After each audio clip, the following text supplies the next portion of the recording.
Assalamualaikum warahmatullahi wabarakatuh. Selamat berjumpa dengan saya ya. Saya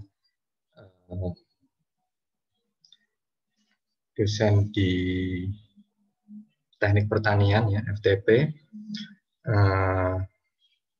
Jadi pada kesempatan kali ini ya, saya akan menjelaskan penanganan pasca panen. Penanganan pasca panen. Oke.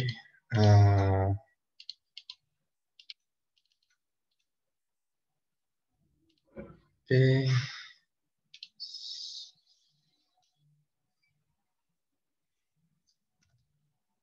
Nah, jadi secara umum ya, produk hasil pertanian itu buah-buahan, sayuran atau bunga ya, horticulture, floriculture ya, maupun sayur-sayuran.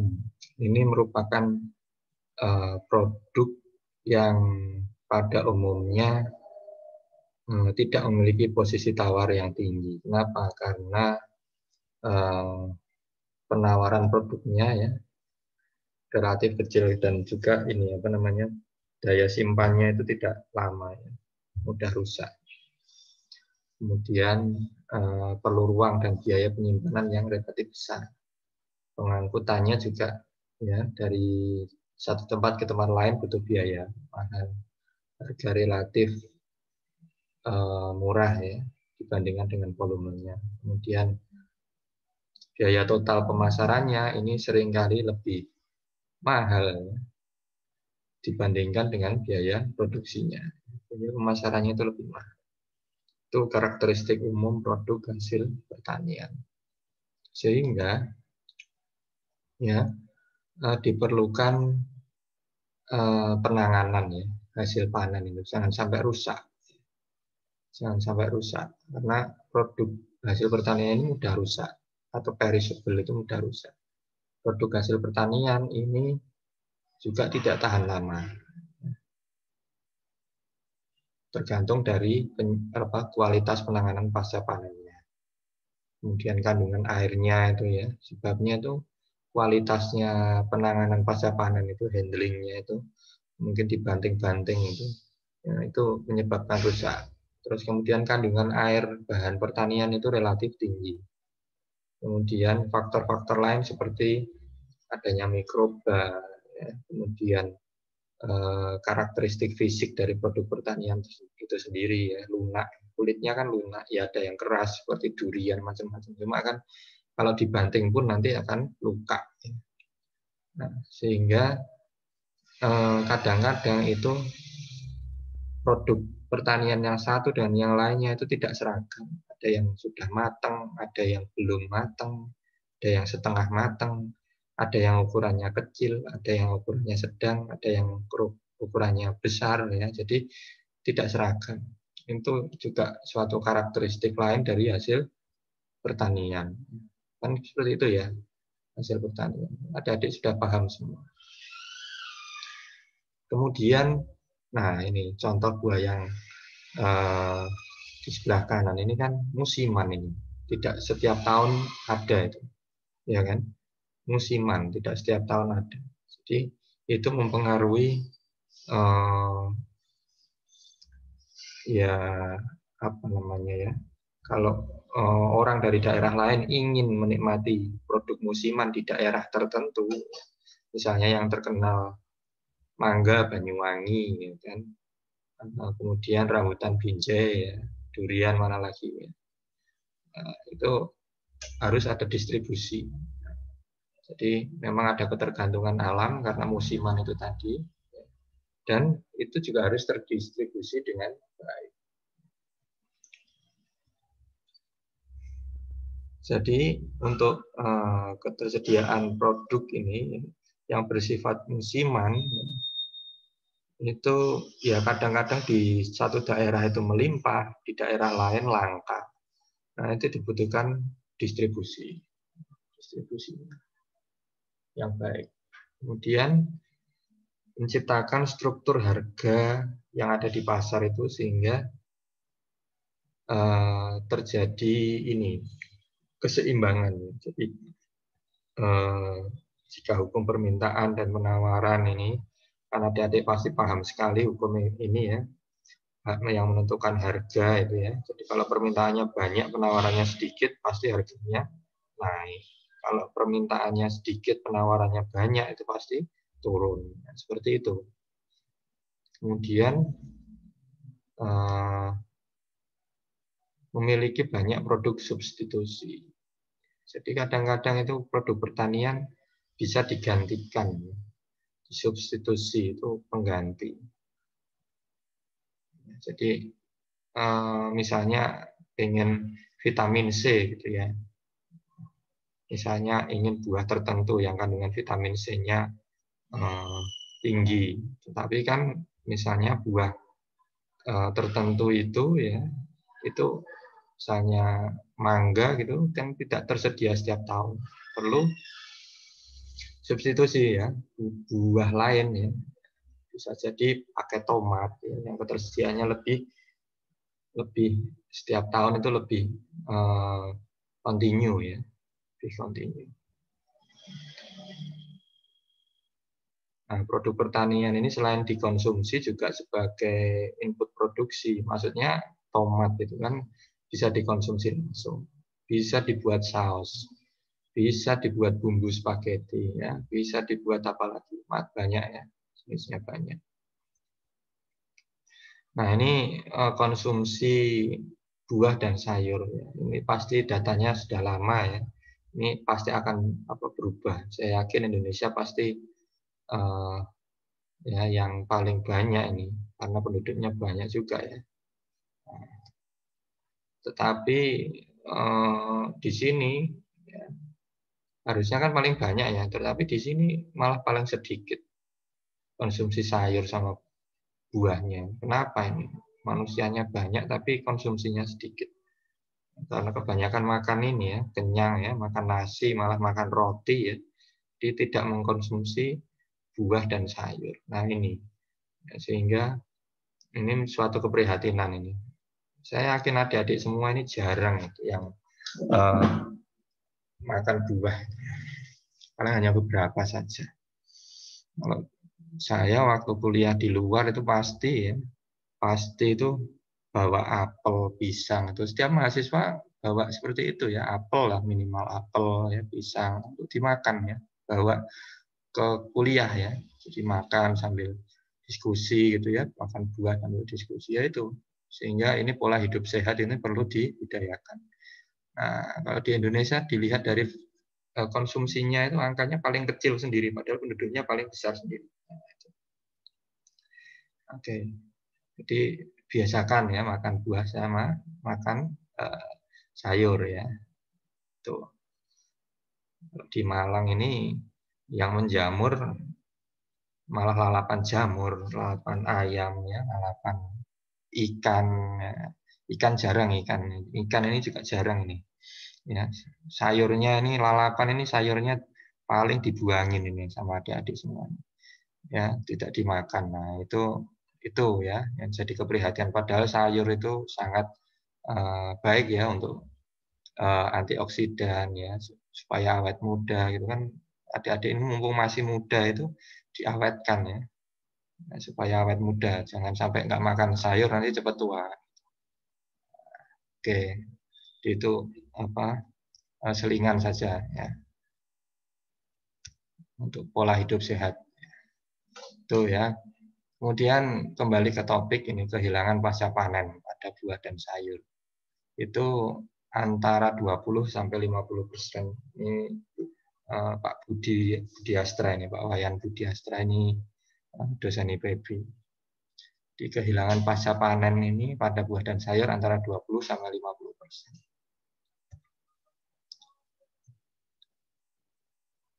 Jadi kenapa kok kehilangan pasca panennya tinggi? Itu karena pertama ya,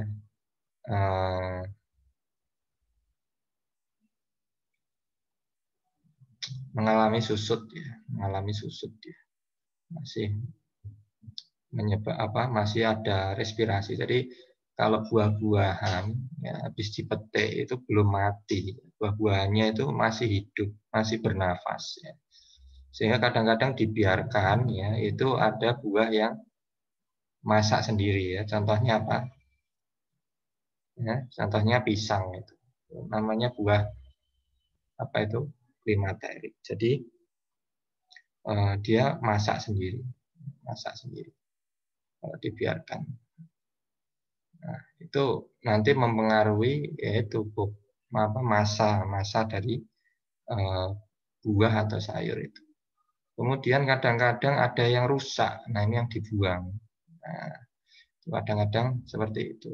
Jadi banyak ini kehilangan pasca panen. Ada yang rusak karena berjamur, ada yang rusak karena penanganannya tidak betul, penanganan pasca panennya.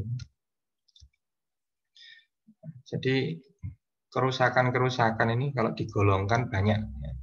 Ada yang faktor eksternal, ada yang faktor internal. Ya. Jadi yang faktor eksternal ini contohnya fisik, biologi, kimia. Karena apa?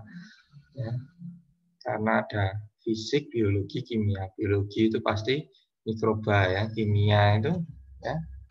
Kita jelaskan satu-satu ya. Nah, ini jenis kerusakan ini, mikrobiologis, mekanis, fisik, biologis, kimia. Kita jelaskan satu-satu. Mikrobiologis ini karena jamur, bakteri, yeast. Nah, ini contohnya rusak ini semua. Karena ada uletnya. Ya. Ini kalau mikro ini ya karena jamur, bakteri, yeast, bukan ulet ya. Kalau ulet itu lain lagi nanti. Yang mikro, jamur, bakteri, yeast. Karena jamuran ini rusak semua. Ya. Ini yang karena jamur. Jamur ini ya rentang suhu optimalnya 20-35 dia hidup di buah itu ya. Kadang-kadang sampai suhu 10-15 itu di kulkas itu kadang-kadang masih jamuran. Nah, ini mati kalau suhunya sampai 100 atau 71-82 derajat pada waktu yang lama, yang cukup atau yang lama itu mati spora jamur. Kalau di kulkas kadang-kadang kalau di bawah itu masih bisa tumbuh. Tidak di freezer itu masih bisa tumbuh. Dan cahaya matahari ini dapat juga mengurangi jamur itu, mengurangi perkembangbiakan jamur, menghambat pertumbuhan jamur. Ini bakteri, ya, bakteri ini suhu optimumnya 20-55, ya, kandungan air pokoknya dia 25-30% ada air di situ dia bisa tumbuh subur bakterinya. Nah, ini ada bakteri macam-macam, ini ada yang termofil ini yang dia tahan panas itu, sikrofil dan ada mesofil. Yang paling banyak ini mesofil. Mesofil itu yang suhu umum ya, manusia hidup itu dia bakteri juga hidup, ini bakteri jenis mesofil. Yang di buah ini juga banyak ini, rusak karena bakteri. Yeast ini adalah organisme uniseluler yang bersifat aerob maupun anaerob. Ini misalnya yeast itu untuk fermentasi biasanya. Nah, ini sama ya, suhu optimumnya 20-38. Pada saat suhu 100 derajat Celcius, yeast dan sporanya ini dapat mati. Nah, kemudian ini faktor yang mempengaruhi tumbuhnya mikroorganisme. Ya, itu saja. Kalau nutrisinya ada, ya, waktu, suhu, ya, pH, ketersediaan oksigen ini ya, ini pasti yeast maupun bakteri maupun jamur ini kalau ada nutrisinya pasti akan berkembang biak. Waktunya lama tambah banyak, suhunya cocok, pH-nya cocok. Kalau aerob pada oksigen sudah busuk sudah buahnya ya.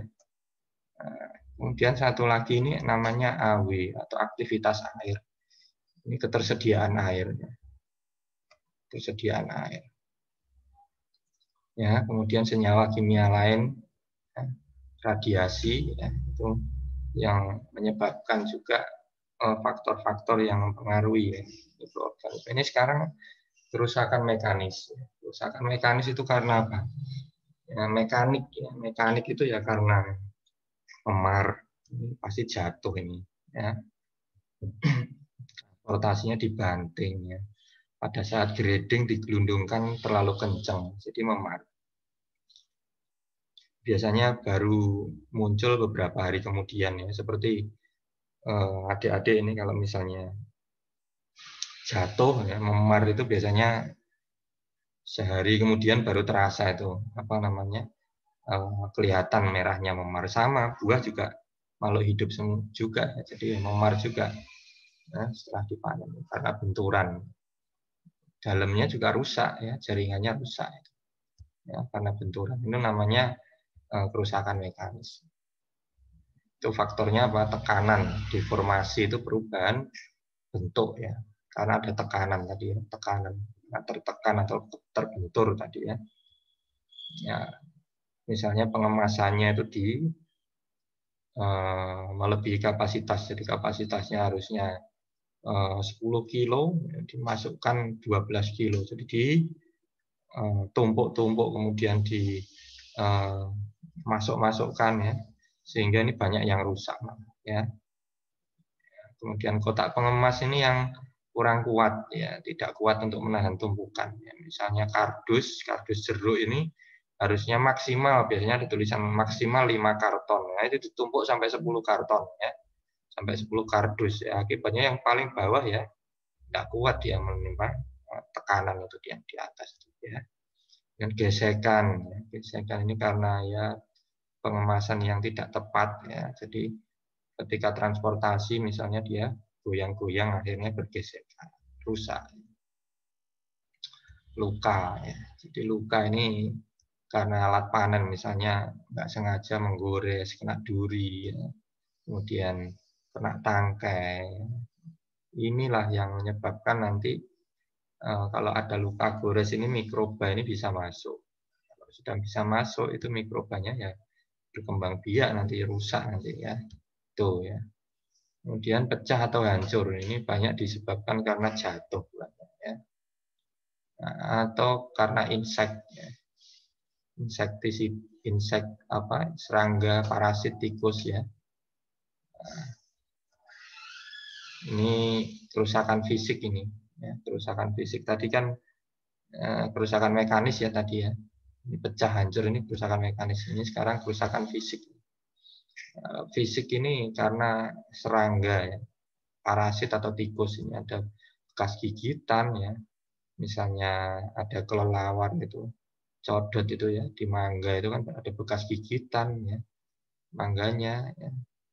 Apel ini ada mungkin bekas serangga, ya.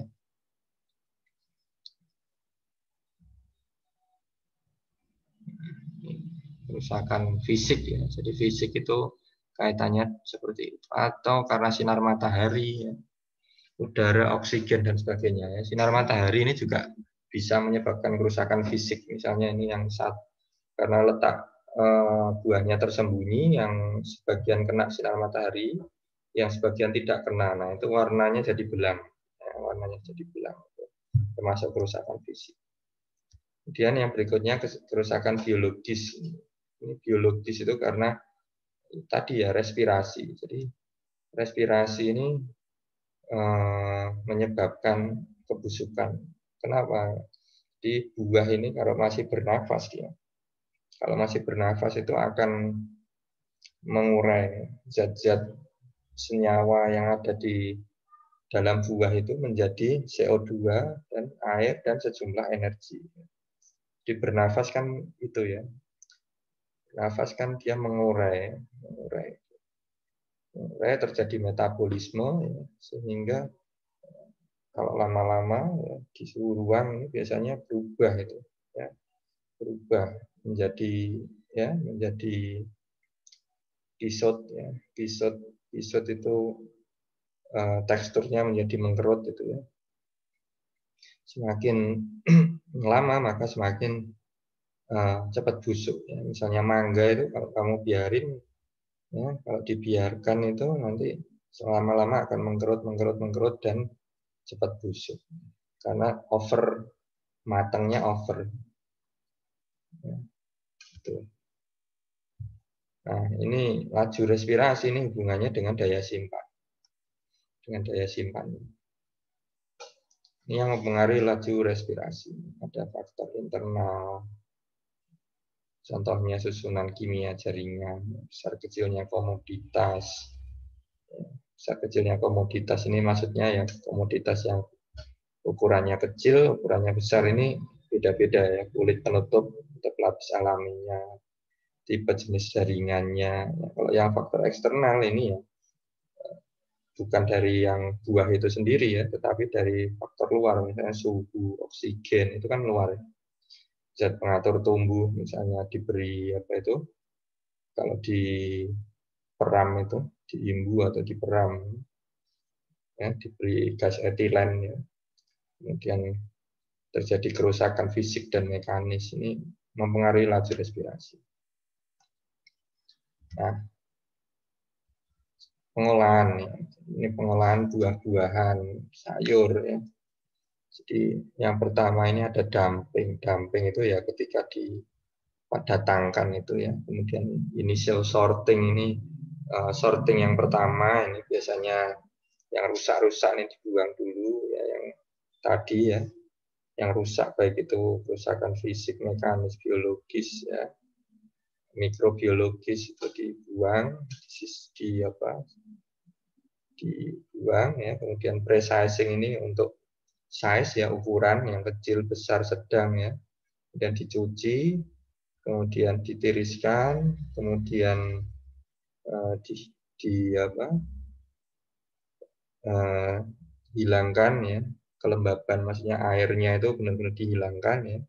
Karena air ini juga kalau tidak dihilangkan menyebabkan kebusukan juga, karena AW tadi ya, aktivitas airnya kalau tinggi di dalam buah-buahan itu juga bakteri akan tumbuh subur.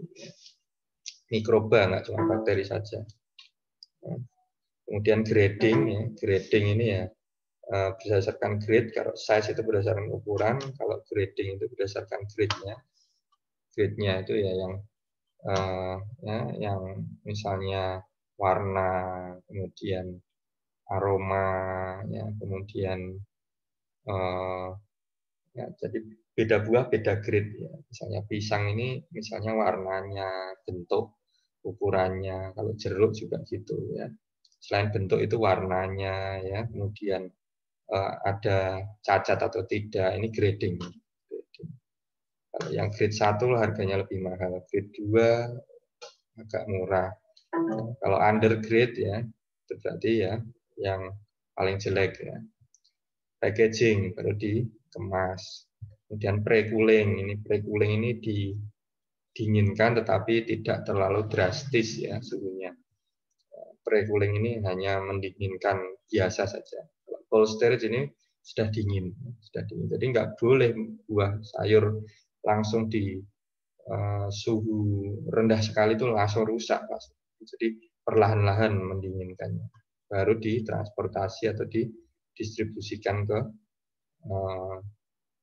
ya ke konsumen, ke pedagang dan sebagainya. Nah ini pembersihan, sortasi dan pemutuan. Pembersihan itu ya tadi ya pencucian, diambil benda asingnya, ya itu pembersihan. Kalau sortasi itu dipisahkan, sorting itu diurutkan ya berdasarkan baik itu bentuk, ukuran, densitas, tekstur, warna. Ya. Kalau pemutuan ini berdasarkan mutu, nilai komersialnya.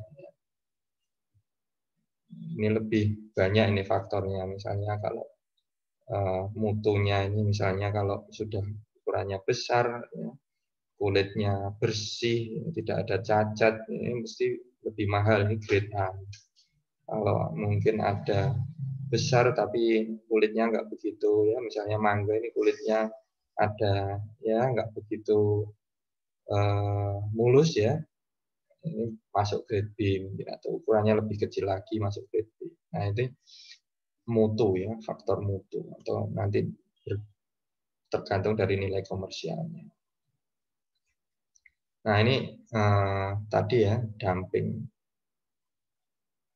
Dumping ini produk ini mengalami pindah tadi ya. dari wadah panen ke tempat pengemasan. Dumping ini harus hati-hati, ya, menurunkan memar. Jadi rendam di air klorin ini untuk menurunkan memar dan abrasi menggunakan air klorin, ya, menjaga supaya bakterinya itu mati kalau yang ada di kulit-kulit dan sebagainya.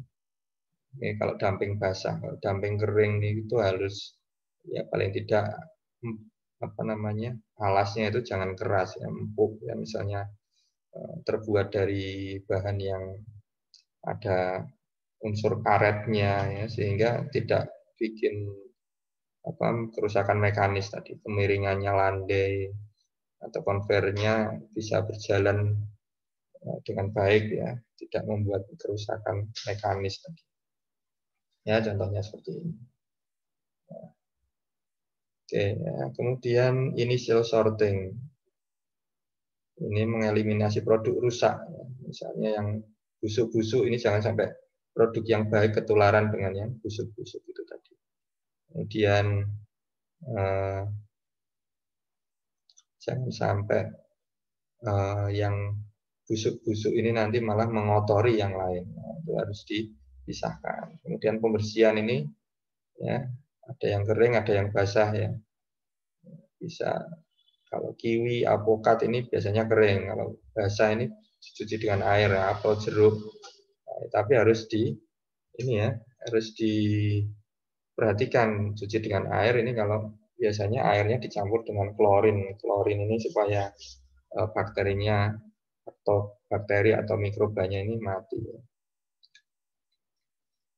Ini biasanya menggunakan air fluida. Misalnya ini sayur, kacang, buah, umbi-umbian ini biasanya juga menggunakan fluida. Bisa batch, bisa continue. Batch itu misalnya masukkan di drum, ya, satu drum, ya sudah itu dicuci. Kalau continue itu ya continue. Buah masuk, cuci, keluar. Masuk, cuci, keluar terus gitu, ya. Kalau batch itu, ya, buah masuk, kasih air, rendam, airnya dibuang, buahnya diambil. Di satu batch itu ya satu drum, satu drum, satu drum. Kalau continue ya langsung ada buah masuk yang misalnya berapa kilo per menit, misalnya 5 kilo per menit itu langsung dicuci, semprot, kemudian pakai konveyor itu continue, ya, tidak batch. Bisa direndam, tadi disemprot, bisa pakai drum berputar, bisa sikat berputar, bisa pencuci bergetar. Ini kalau bergetar ini biasanya kentang, ya, supaya tanahnya turun, hilangkan tanah. Bisa direndam, ini contohnya, kalau direndam ini tanah ini mudah lepas kalau direndam. Ya. Kemudian ini contoh-contohnya, ya, dengan drum, ya. Kemudian penyemprotan dengan air ini juga bisa disemprot, ya. Kemudian, ya, ini contohnya, ya, airnya disemprotkan, kemudian ada bahannya di bawah, ya. Kemudian ada sanitizer-nya, ya, ada sanitizer, macam-macam ini tergantung bahannya. Ada yang sanitizer dulu, ada yang airnya dulu, dan seterusnya. Ada yang drum berputar, ya. Ada yang drum berputar. Kemudian ada yang pakai konveyor, ya, yang continue, ya. Rotary washer itu berarti berputar, ya, washernya berputar. Nah, ini disemprot, ada yang disikat. Ini contoh yang disikat ini biasanya supaya tanah atau endapan kimia dari bahan-bahan yang selain itu, ya, buah atau bahan pengotornya hilang. Ini dengan sikat, dengan disikat, ya. Dengan pencuci getar, kentang contohnya, ya. Kemudian sortasi, ini berdasarkan warna, ukuran, berat kerusakan. Ini sortasi. Sort itu diurutkan. Kalau buah dan sayur ini ya harus ditangani dengan baik. Jangan sampai karena ada gesekan tekanan ini jadi rusak. Jangan sampai seperti tadi, ya, macam-macam kerusakan, terutama yang mekanis ini jangan sampai ketika dicuci, ini jangan sampai rusak. Kemudian saringan ini yang penting, ya. untuk memisahkan bahan dengan kotoran misalnya. Itu saringan.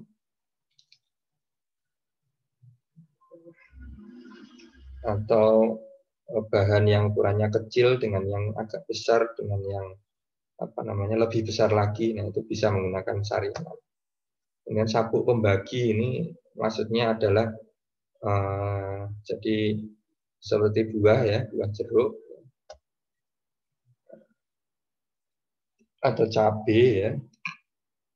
Nah ini sabuk pembagi ini maksudnya seperti ini ya, saya gambar aja lah. Nah, misalnya ini ada buah ya, ukurannya segini. Kemudian kalau dilewatkan di antara dua sabuk, yang satu ya seperti ini. Nah ini tambah runcing ya.